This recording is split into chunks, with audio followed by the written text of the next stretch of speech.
राम रसोइया बैठी भाभी हो कवनी रानी, भाभी हो कवनी रानी। सुन भाभी अरज हमार रे ललनवा, अरे सुन भाभी अरज हमार रे ललनवा।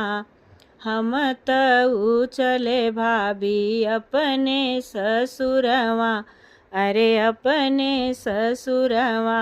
अरे भैया पठायु छठ महरे ललनवा, अरे भैया के भेजू छठ महरे ललनवा।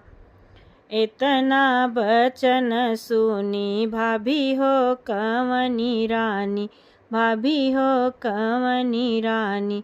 नयना ललित होई जाई रे ललनवा, अरे नयना ललित होई जाई रे ललनवा। इतनी बचन सुनी भाभी हो कवनी रानी, भाभी हो कवनी रानी। नयना ललित होई जाई रे ललनवा।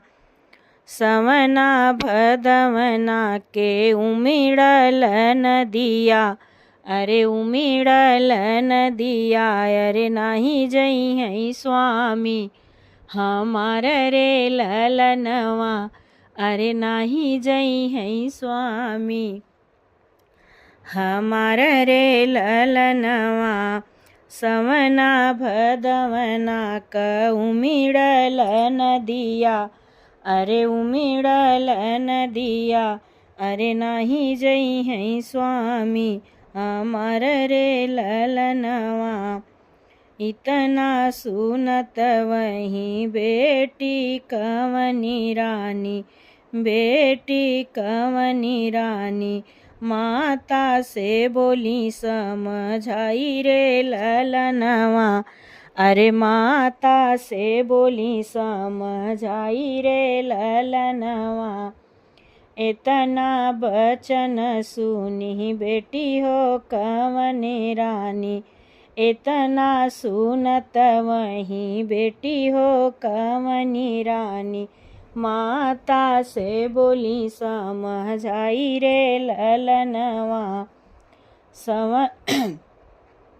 भैया तमोरी माया भाभी अपनवली, अरे भाभी अपनवली।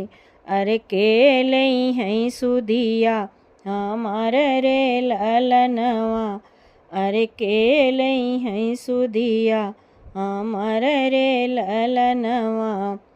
भैया तमोरी माया भाभी अपनवली, अरे के लई है सुधिया हमार रे ललनवा।